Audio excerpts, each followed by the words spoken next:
What's up, everybody? Just gotta get on real quick. I need to talk for a second. This is the worst part about being on the East Coast. It's 11:30 at night here, but my body feels like it's 8:30 in the evening. Yeah, it sucks. So, went in New York, went and got me a snack. Cannoli, baby. Gotta have it in New York.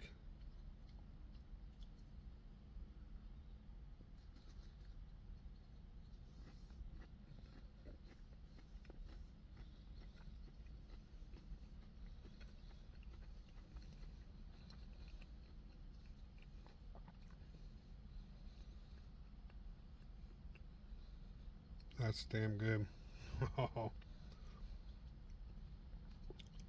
That won't keep you awake all night and all that sugar.